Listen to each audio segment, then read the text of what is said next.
So we are in the first of a series of sessions on weathering the coming storm, and this first session will attempt to get a perspective of what I'll call collectively the global predicament. It isn't just one thing, it's a concatenation of many. And so the conference will have, this will be the first of a series.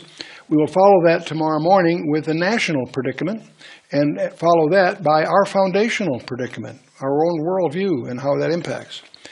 Then we're going to focus on our family predicament. All these things will have an impact on every one of us, no matter where we are and what our situation is. And then we'll talk about our personal predicament that this leads to, and then we'll have all this should head into an action plan for each of us individually. And so Friday evening is tonight. Tomorrow morning we'll have the national. Then there'll be a short break, and we'll have the next one that morning. And after lunch we'll do the family predicament. And then tomorrow night we'll have a wrap-up and a wrap-up on Sunday morning. So our global predicament, what we're going to try to cover in this presentation is the cauldron, the present cauldron of the Middle East. And it's far more complex than you can imagine. It's not just Iran and Israel. There's far more going on. But it looks like a nuclear war is virtually inevitable. And that's on our horizon. We're getting telegrams from people, even by the hour, that there seems to be preparations anticipating that. We're also going to introduce you, if you haven't awareness of this, of the 1400-year war. Most people are not informed about Islam in general, and they don't have the insight of what's going on inside Islam. And that's also a major dynamic about to explode. And so we'll talk about Islamization, which is a deceit of our time, and how is that impacting all of us. And we'll talk about the collapse of Europe while all this is going on, Greece first and others to follow. And we'll take a little appraisal, a very unusual appraisal from Spain as a perspective. And then we're going to hit the big one for many of us, the impending collapse of America. And this may shock many of you. We'll show you why it's impossible for any budget to be balanced, ever. And they've gone, and why we think they've gone beyond the point of no return. There's a big election on November 6th. It really doesn't matter which way it goes. It can go from bad to worse, in other words, but in either case, that doesn't solve something that is unsolvable that they're going to be confronted with. So we'll start with the cauldron of the Middle East. And one of the things that we just need to understand is the dynamic of the emergent nuclear Iran. Iran is pursuing nuclear capability, and that has impact on everybody, not just Israel. And that may surprise you. And we had our strategic trends briefing a few weeks ago, and we went into all the reasons why there are hopefully 3 options that would presumably be available. The ideal one would be an internal realignment politically, and there are some experts that think that's possible. The majority of experts don't think so, but that would be the ideal, for somehow to get them to change their position. The next best thing would be for the U.S., with its technology and other resources, to set them back. The worst scenario of the 3 is for Israel to do it preemptively on their own, because it's a whole different scenario that way. And most of the experts recognize those are in the order of preference, that the worst of the 3 would be for Israel to do it alone. And yet, because of the United States posture of not supporting Israel, Israel believes that they are in extremis. And clearly, it looks like we're moving in the worst of the 3 options, if Israel is, in fact, preparing to go it alone. But there are some other possibilities, by the way. There are many that are observing the present situation that seem to fit Psalm 83 precisely. The whole idea that there's a confederation specifically formed to wipe Israel off the map. That's just taken out of Psalm 83. So if you haven't studied that, I invite you to do that in your free time over this conference. So Psalm 83 might be ready to happen. And if it does, that suggests a whole scenario of its own. But there's another possibility, and I haven't found anyone that agrees with me, but I've been suggesting this for some time, and that is that behind the scenes, the United States may surprise Iran by stepping in at the opportunity. Now, the more that Obama is falling in the polls, which he is, the more desperate he might be for re-election, the more likely he might be to push the button. And all of this could be a cover to catch Iran by surprise.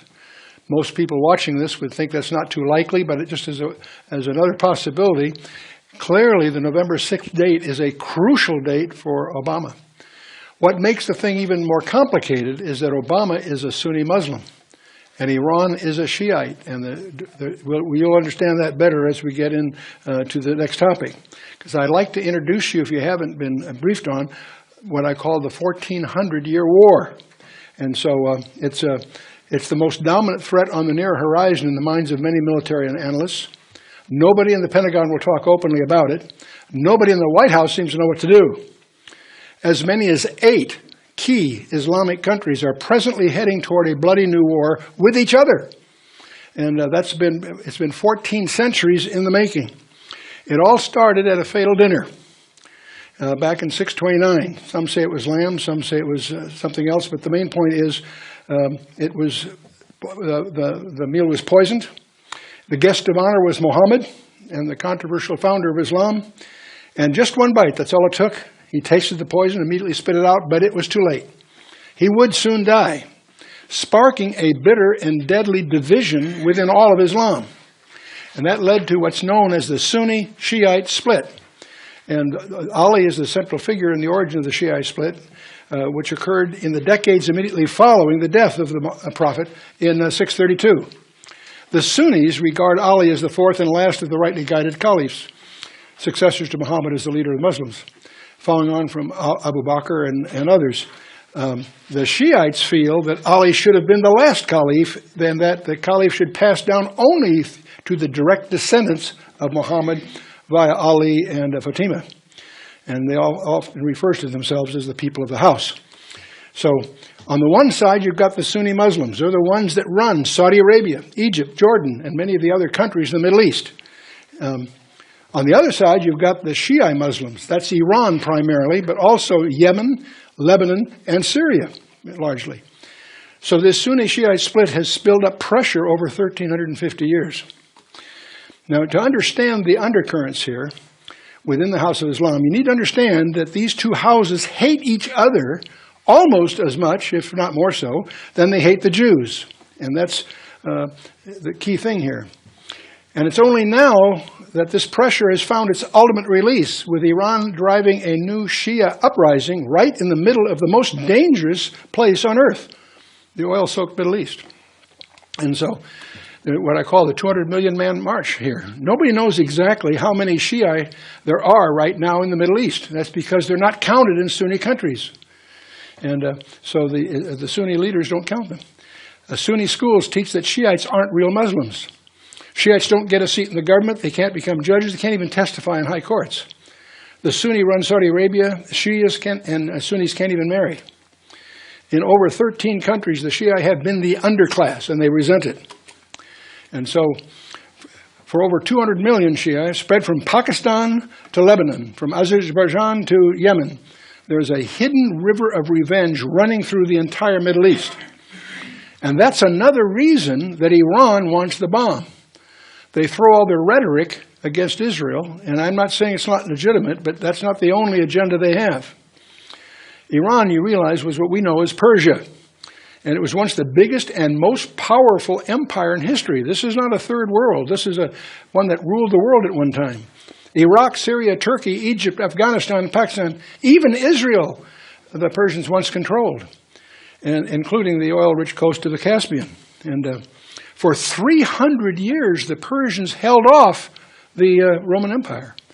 They were a formidable force. They had their day. Their scholars walked with Aristotle and Plato and influenced Greek art. It was the Persians who invented chess and the windmill, and not to mention algebra, trigonometry, and apparently even wine. The bottom line is no empire forgets its past glory. And so the Iranians resent losing theirs. But with a nuclear capability, that is changing. They now see a chance to get it all back. For 8 years, back in the 1980s, Saudi Arabia helped Iraq wage a bloody war against Iran. And they haven't forgotten that. Along with the other Sunni governments, the Saudis even gave Saddam Hussein over $47 billion dollars to launch missiles and nerve gas attacks over the Iranian border. And the Iranians haven't forgotten that, and nor have they forgiven it. So you need to understand Iran really controls the southern third of Iraq, where most of the key oil sites are. And they, of course, are adjacent to Saudi Arabia. Okay. So the influence is spilled across the border to southern Iraq, obviously, and that's where the supergiant oil fields are. There's also a key border with Shia Islam's mortal enemy, Saudi Arabia, which is Sunni. Understand, Saudi Arabia is Sunni, Iran is Shiite. Now, the total control is the Hormuz oil checkpoint in the Persian Gulf, and also the new power in Iraq. And so the Strait of Hormuz is a crucial strategic point. It has almost total control of the Strait of Iran has almost total control of it. It is the tight waterway that connects the Persian Gulf to the Mediterranean. Over 17 million barrels of oil have to pass through Hormuz every day.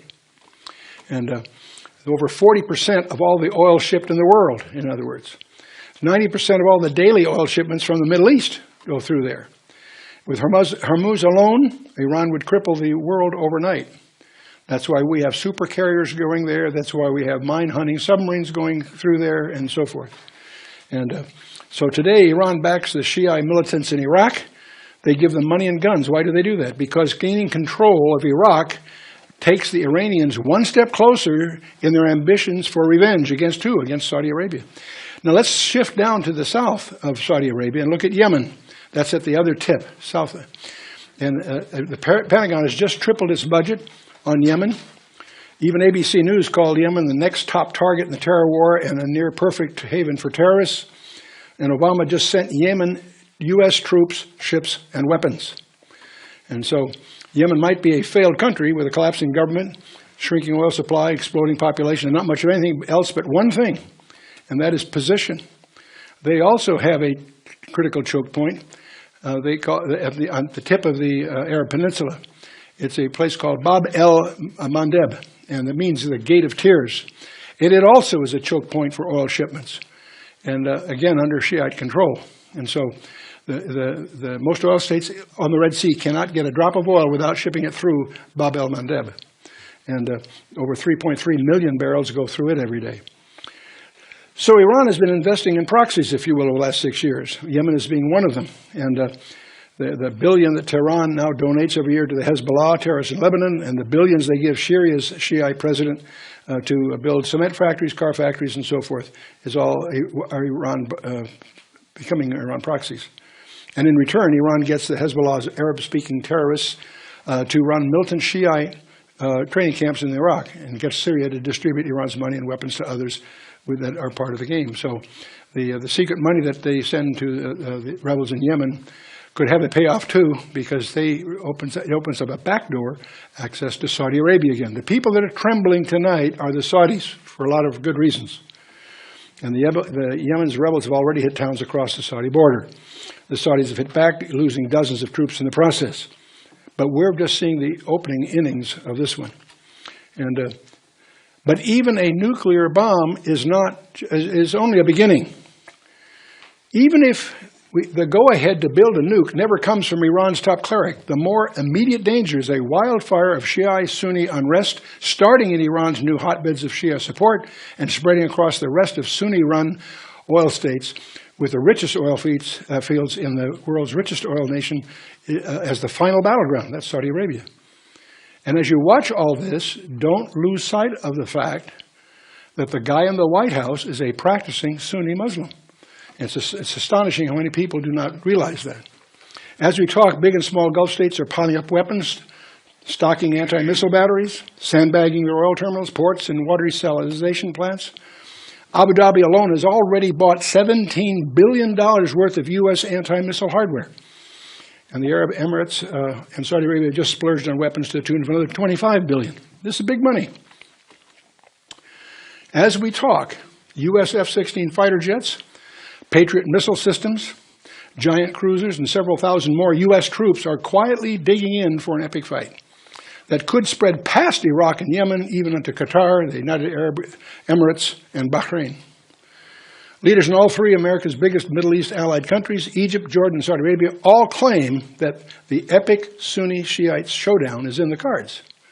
So this is something else you won't read in your media. In fact, most people aren't briefed enough to even understand the tension here. Over recent months, the U.S. has doubled the number of its Avenger-class mine hunters in the region to 8, as well as deploying more MH-53 mine-sweeping helicopters and remotely controlled submersible mine hunters. And that's all a fairly sensitive issue, obviously. It has deployed the USS Ponce, a converted transport ship for housing special forces, and is keeping 2 aircraft carriers on station at all times, and those are big aircraft carriers. The U.S. also has been boosting the missile defenses of its Gulf allies. No matter how it starts, Saudi Arabia will be a key focus. Not only is Saudi Arabia home to Mecca, Islam's holiest place, it's also home to the corrupt and U.S. allied Royal House of Saud, considered an insult to all Islam. Iran is getting ready to assert its place in the world. Think Japan or Germany in the 1930s. The parallels are interesting. The threat is there, it's large, and it's not going away. So that's another overlay on our world. And on this, I think there's another deceit of our time. We live in the age of deceit, and I think it's important for us to really identify the deceptions that we're victims of.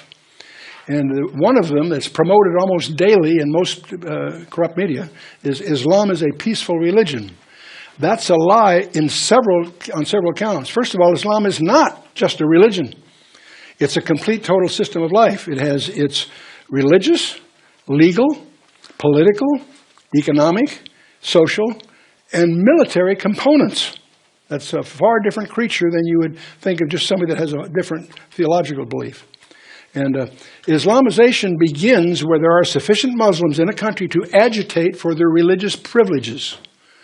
When politically correct, tolerant, culturally diverse societies agree to Muslim demands for their religious privileges, some of the other components tend to creep in as well. As long as the Muslim population remains around or under 2% in any given country, they will, for the most part, be regarded as peace-loving minority, not as a threat to other citizens. And that's the case that we see in the United States, Australia, Canada, China, Italy, and Norway, and so forth. From 2% to 5%, they begin to proselytize from other ethnic minorities and disaffected groups, often with major recruiting from the jails and among street gangs. This is happening in Denmark, United Kingdom, Germany, Spain, and Thailand. From 5% on, they exercise an inordinate influence in proportion to the percentage of the population. For example, they will push for introduction of halal, that's their food restrictions, thereby securing food preparation jobs for Muslims. That's occurring in Switzerland, Philippines, Sweden, Netherlands, Trinidad. These are all in the 5 to 8% kinds of range. When the Muslims reach 10% of the population, they tend to increase lawlessness as a means of complaint about their conditions. In Paris, we've seen the car burnings. Any non-Muslim action offends Islam and results in uprisings and threats, such as Amsterdam, and with opposition to Muhammad cartoons and films about them. You've seen all this in the news. Such tensions are seen daily, particularly in Muslim sections in Ghana, Kenya, India, Russia, and Israel. After reaching 20%, nations can expect hair-trigger rioting, jihad militia formations, sporadic killings, and the burnings of Christian churches and Jewish synagogues, such as occurs in Macedonia, Ethiopia, and others. At 40%, nations experience widespread massacres, chronic terror attacks, and ongoing militia warfare, such as in Bosnia, Chad, and Lebanon. From 60%, nations experience unfettered persecution of non-believers of all other religions, including non-conforming Muslims, sporadic ethnic cleansing, genocide, use of Sharia law as a weapon, and jizya, the tax placed on infidels, such as occurs in Malaysia, Albania, Sudan, Qatar. After 80%, expect daily intimidation and violent jihad, some state-run ethnic cleansing, even some genocide, such as these nations drive out the infidels and move toward 100% Muslims, such as has been experienced and in some ways is ongoing in Bangladesh, Egypt, Gaza, Indonesia, Iran, Iraq, Jordan, Morocco, Pakistan, Syria, Tajikistan, Turkey, and the United Arab Emirates. It is also important to understand that in some countries with under 100% Muslim populations, such as France, the minority Muslim populations live in ghettos, within which they are 100% Muslim and within which they live by Sharia law. The national police do not even enter these ghettos. There are no national courts, nor schools, nor non-Muslim religious facilities. In such situations, Muslims do not integrate into the community at large. The children attend madrasas, and they learn only the Quran. To even associate with an infidel is a crime punishable with death, believe it or not. Therefore, in some areas of certain nations, Muslim imams and extremists exercise more power than the national average would indicate. And all this is adapted from Peter Hammond's book, Slavery, Terrorism, and Islam, The Historical Roots of the Contemporary Threat. Well, enough of this. Let's shift to another arena, and that's the collapse of Europe, okay? And obviously, you've all been reading in the Predicament of Greece, the riots and so forth. I have a clip I'd like to show here on this one. That's another one of our, I'm just extracting this from our recent intelligence updates. Well, it seems that the United States is not the only country in the world struggling with immigration problems. Greece is confronting many of the same issues. Greece's remote Evros region has turned into Europe's main battleground against illegal immigration. More than 2/3 of the people making the clandestine journey into the European Union pass through here from neighboring Turkey. At least 21 people have drowned or died of exposure crossing the river this year, while several have been listed as missing. Greece has launched an aggressive campaign this month to try and seal its 200-kilometer border, even as it faces a financial crisis that has caused rampant unemployment and a surge of anti-immigrant demonstrations. In Athens, the operation is being bolstered by mass roundups of suspected illegal immigrants. They are seen lined up on the streets of the capital every day, many in handcuffs, waiting to be put in detention until they can be deported. Greece, like many EU governments, see deporting illegal immigrants as a matter of national survival. Uniformed police officers from 25 countries are already helping Greece guard the Evros River as part of the European Union's border protection program. Greek police figures show more than 21,000 illegal migrants were arrested in the first 6 months of the year 2012 after crossing over from Turkey, almost a 30% increase from the same period last year. Afghans currently make up the highest number of people crossing illegally, followed by Pakistanis, Bangladeshis, and an increasing number of people from war-ravaged Syria. This immigration crisis has brought out more than just an influx of immigrants. It has also brought out a shortage of Christian charity. Go home! All of you! You are not wanted here! They are all thieves! They are full of diseases! No. In Athens, for example, hundreds are going hungry during the economic crisis, but they are finding little help. The reason? They are immigrants. Quote, "We are providing food produced in Greece for Greek citizens only," close quote, said a spokesman for Greece's Golden Dawn, which is a far-right political party. Hundreds of people, mostly elderly, are waiting in line for some food on a street right outside the nation's parliament building.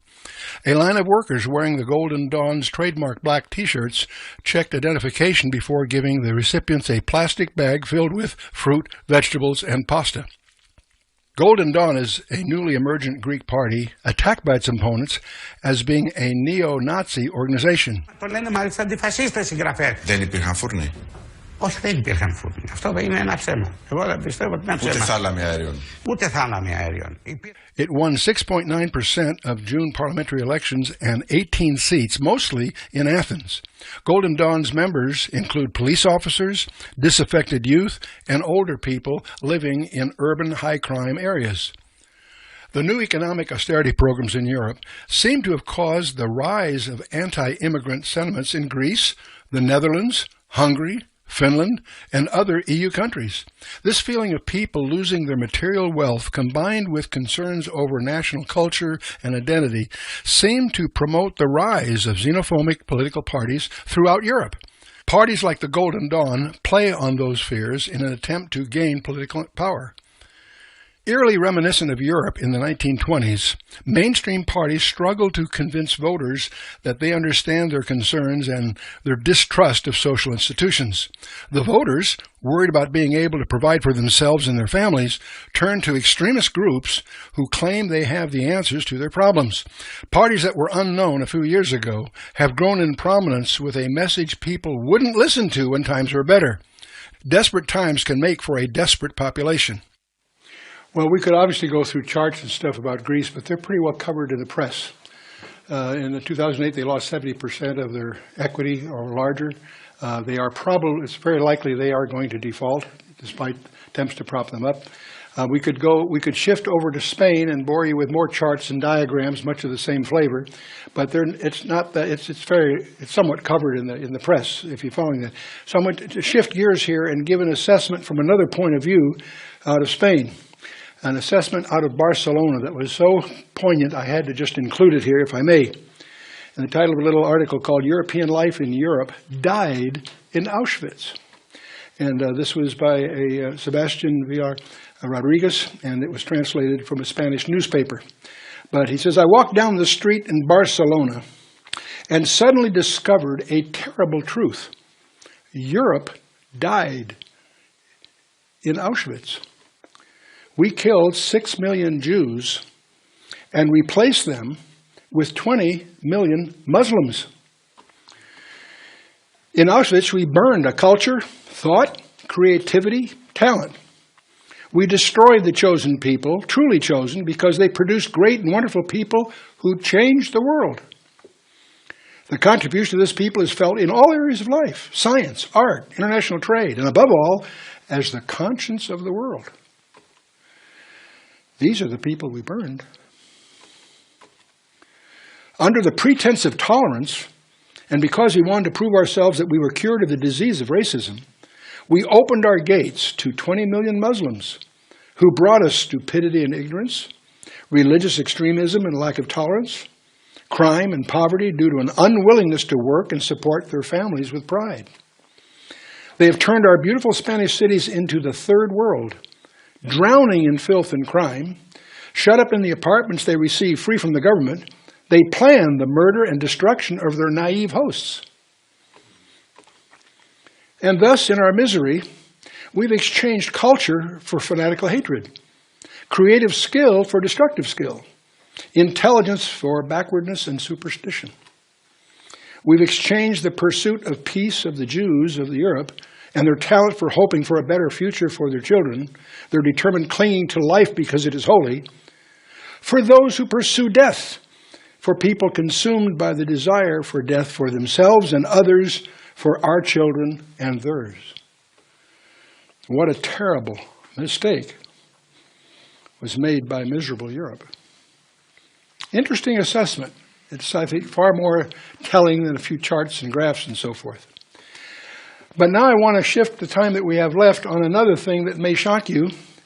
What shocks me, it's the biggest problem financially that you can find, and yet you can't find people who understand it. It's amazing the ignorance that surrounds this topic. We're going to attack it a very interesting way. I want to show you why the United States government cannot ever balance their budget. It's impossible. No matter who wins on November 6th. I'm not saying it's equal. That's a separate set of issues. But no matter who does win, the forthcoming implosion of America is certain. It's when, not if. I don't know if it'll be weeks or months, but it won't be long for an implosion to take place. I'll show you why. There is no country that has a more intractable predicament. I'll show you why. There are no citizens less able to deal with them. There is no population more uninformed or unprepared. Europe's got problems, but most Europeans are beginning to wake up to them and realize what they're facing. And it's a lot of pain, a lot of problems. That's why there's riots. That's why there's all kinds of things. In the U.S., they're walking around blind, not realizing what's coming. We're going to go to the internet, and you will go on www.whitehouse.gov.omb for Office of the Manager Budget to budget. And that's what you will see if you go there, okay? If you go down the left side there, there's the third one down is the budget. You click on the budget, and you see this is all we're going to do in effect here. And you get to the a sheet called the budget. And we're going to work our way down to the bottom where there's a place called Summary Tables. And we're going to turn to that. And we're going to be on, we get to the Summary Tables, and we're going to go to page 210. And this is the proposed budget by category. This is the most important chart that you will see this weekend. We'll show you a lot of other things, but this one is the one that you want to earmark in your workbook. And we're going to look at just one column, and that's 2012. In other words, the current budget they're working on. If you look at the left-hand side there, there's the total outlays, the total money that the government spends in 2012. And that turns out to be about 3.8 trillion US dollars. Okay? That's a bunch. If you look a little further down here, you have the tax, what goes in. And that turns out to be 2.5 trillion US dollars. So obviously there's more going out than coming in by a significant amount. That's the difference is called the deficit. And the deficit, the difference between those two numbers is $1.3 trillion. Now the first thing you'll quickly discover if you get in any conversations, you'll discover that nobody knows what a trillion is. Not really. They'll give you a vague answer, but they don't have a grasp of what it is. Before we go any further, I want to just give you a little lesson in quantities. I want you to imagine that I owed you some money, and I'm going to pay you back. I tell you that I'm going to pay you back in 1,000,000 seconds, 60 seconds to the minute and so forth, right? I'm going to pay you back in 1,000,000 seconds. Well, you get out your calculator and you quickly discover that's only 12 days. You can live with that. Oh, I'm sorry, I misspoke. I'll pay you what I owe you, not in 1,000,000, but in 1,000,000,000 seconds. So you get your calculator out and you discover 1,000,000,000 seconds. That turns out to be 32 years. See, my point is those are not just quantitatively different, they're qualitatively different. You could live with 12 days. There's no way you would let me run for 32 years. You with me? But I explained quickly, oh, I'm sorry, I misspoke again. I didn't mean million or billion. I will pay you in 1 trillion seconds. And you quickly figure out that's 32,000 years. Now that may sound, you're going from million, billion to trillion. It's 12 days to 32 years, 32,000 years. Those numbers are gigantic. They go beyond anyone's grasp of reality. Let me go at it another way. Let's imagine that somehow you and I created a company when Jesus was born. And that company that we created then, the day that Jesus was born, lost $1 million per day. It's going to lose $1 million every day, 365 days a year. So it's accumulating losses. And it's doing that every year since Christ was born. When would we reach $1 trillion cumulative losses? And the answer is in the years 2737. We wouldn't have reached 1 trillion yet. We wouldn't for another 7 centuries. See, 1 trillion is a big number. Now, our government, it's worse than, it gets worse, but that's the first thing to understand. They are planned to not have $1.3 trillion to pay their bills because they have $2.5 trillion coming in, $3.8 trillion going out. They got a deficit of 1.3 trillion.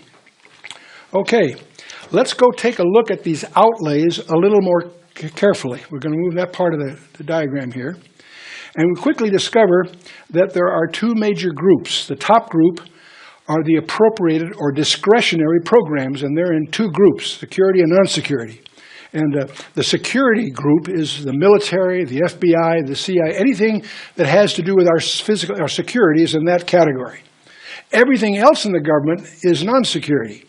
Education, energy, you name it. You with me? The other category are mandatory programs. These are not discretionary. This is money that's already been committed, if you will, in Social Security, Medicare, Medicaid, the TARP programs, which were just political payoffs, but I won't get into that here, other mandatory programs, and the interest on the debt, okay? What's interesting, if you look at these numbers carefully, you see, the government itself requires 1.3 trillion.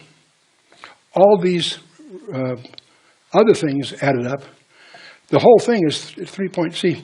If we took the government away, take the whole government, shut it down, no military, no CIA, no education, energy, you save 1.3 trillion. The money, what you have left, you still can't afford.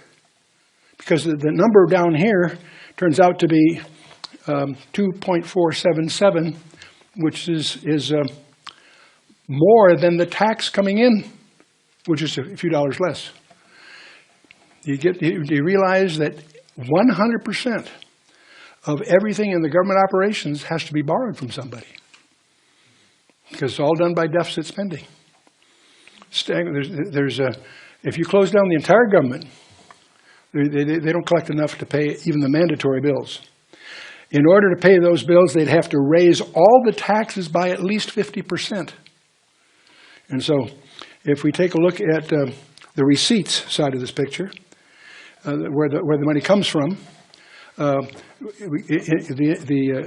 individual income tax makes up about a third. See, they pick up call it rounded off at 2.5 trillion. About a third of that is in payroll taxes and other things, and so on it goes here. There's no way. Now. What's going to happen? Well, what's going to happen? First of all, these commitments will be abrogated somehow, reduced, what have you. What's that going to do to those that are dependent on Social Security? What's that going to do to the medical dependents and so forth? All these things have consequences. So the same kind of thing that is going on in Europe will be going on in the U.S. Riots. You got the law, and there are jurisdictions where the law enforcement people are not being paid because there's no money to pay them. Can you imagine what's going on to the crime rates in those cities? We have prisons that are releasing prisoners onto the streets because they don't have the budget to keep them in prison anymore. You have roads being plowed up and turned to gravel because it's cheaper than trying to repair them. These are things that are actually going on across America. These are the people that are sitting there totally incapable of balancing the budget. There's no way they can. There isn't the dollars to fulfill the promises already made. And these are the people that got us in there. I meant to wear one of my badges. The big badge says, "Re-elect nobody." It's astonishing to realize how incompetent and trapped these people are. First of all, they pass laws they don't read. All they're concerned about is a 2-year window to get reelected. There's absolutely no concept of solvency of the nation, of their posterity, and this whole thing is going to be going down. Will it go? No one knows how fast. Will it be weeks, months, years? There are many that are expecting martial law before the year's out. That may be pessimistic. There is a debt crisis. It's now impacting nearly half of U.S. states and thousands of our counties, cities, and towns. Police, fire, and other emergency services are being cut. Healthcare services are being limited or eliminated altogether. There are police 911 numbers that will tell you that if it's not a burglary, if it's even a burglary in action, they can't respond. The law enforcement starts putting a limit as what they will respond to because they don't have the budget to do more. Schools and universities are losing their funding and being forced to raise tuition costs, which are already high. Maintenance of roads, bridges, and even electrical grids are being curtailed. And thousands of state, county, and city jobs are being cut, of course. And to add insult to injury, the state and local taxes are being raised. No surprise. All because state and local governments can't pay their bills. Prominent Wall Street analysts are now warning that up to 100 major U.S. cities and states will go bust in this calendar year. Now, I can't think of any population that's less equipped for that kind of news. There are many other societies and groups that have had a history of persecution. They're used to adversities of different kinds, not the U.S. population. They can't work if there isn't air conditioning. And so the combined effects make the Y2K fears trivial. Now, one of the things that may happen, obviously there can be a deep depression, a depression that would make the depression of the 30s look like a kindergarten. The other scenario would be hyperinflation. That's going the other way. And it could go, the circumstances could go either way. Hyperinflations, there have been 24 of them in this century already. Perhaps the most famous one is the one in Germany. And my family was involved, so this one hits a little closer to home. In Germany, they had food prices doubled every 49 hours. A loaf of bread in 1920 cost 1 mark. That loaf of bread in 1923 cost 726 million marks. And in that interim was the very famous hyperinflation in Germany. It's a classic example. The scary thing about hyperinflation is it doesn't creep like regular inflation, little by little by little. When it starts to take off, it feeds on itself and it becomes exponential very quickly. Things can change in a matter of a few weeks. And so we're going to talk a little bit about what we call the vortex strategy. What is a strategy? Our times are uniquely uncertain. We don't know if it's depression or hyperinflation. Clearly, there's a trauma forthcoming. Has to. It's impossible to predict. So what do? Is it hyperinflation? That's one possibility. Is it depression? That's just the opposite. Strategies are actually inverse. And there's logistic upheavals of all kinds in any case. What do you stock up on? What do you use for bargaining? What do you use for negotiating and so forth? We're going to explore our options and possible actions in a special session in session 4. So we'll pick up on this, which will try to deal with, what do I do, Chuck? I see it coming now. You made your point. But what do I do about it? Well, we're going to try to deal with that in this conference. And so, see, this conference is really about 2 vocabulary words. The one is a new word in our vocabulary, and that is the word trillion. And I challenge you to find someone that can explain what it really is in any meaningful terms. I don't mean just an academic term. I mean that rattles when you shake it kind of thing, okay? The other word is one that's missing in our book. There's a word that used to be in our vocabulary frequently. If you read the press or magazines, you often saw this word that's now missing entirely from our vocabulary. That's God-fearing. You used to see so-and-so was a God-fearing person. It was a way of acknowledging a commitment of some kind, even though you might not agree with his theology. But he was God-fearing. That was a positive thing. You never see that word anymore. I think that's provocative. I want to give you another semantic map of what we're dealing with here. We have conferences called the End Time Scenario. We had one of these here in this room not long ago, and those publications are obviously available. We also have what we call strategic trends. These are 2 conferences of a totally different kind. The End Time Scenario is a study of the Bible. Strategic Trends is an intelligence report, somewhat like we're touching on here. We call the study of the Word of God the Berean avenue of study. And we call the other one the Issachar, after the sons of Issachar, and I'll come back to that. Now, our whole think tank is based on a 3-legged stool. The Word of God is the primary leg, obviously. We call that the Berean leg. The Issachar avenue is the study of prophecy, times, what's really going on in the world. The tools of those 2 avenues of study are opposite to each other. In the one case, you know it's true. Your challenge is to understand it. In the other one, your challenge is it true? Because if you're dealing with intelligence reports and news clips, you know they're biased, sometimes inadvertently, sometimes deliberately. The challenge is, what is truth? But all of that, though, is to lend to action. And so, see, the Berean is motivated by our trademark, because all of you know our Acts 17:11 has been our trademark for 4 decades. To receive the Word of God with all readiness of mind, but search the Scriptures today to prove whether those things be so. It's been our trademark all along. The Issachar thing is named after 1 Chronicles 12:32, to be like the sons of Issachar who understood the times and knew what their country had to do. Different kind of study, but it's the parallelism of those 2 is what distinguishes us from a seminary or religious college, what have you. I'm not disparaging that, but it's a different kind of creature we're dealing with here. It's a think tank after the policy think tank models of the Rand Corporation and what have you. Now, the middle one is what we call koinonos, which is the word for fellowship and commitment. It's the doing, and it's motivated by the 3rd commandment. Thou shalt not take the name of the Lord thy God in vain, for the Lord will not hold him guiltless that taketh his name in vain. That's not about vocabulary or swearing, as is often taught. It's about ambassadorship. If you're going to take the name of the king, you need to be prepared to represent him competently and faithfully. And we call that the koinos thing.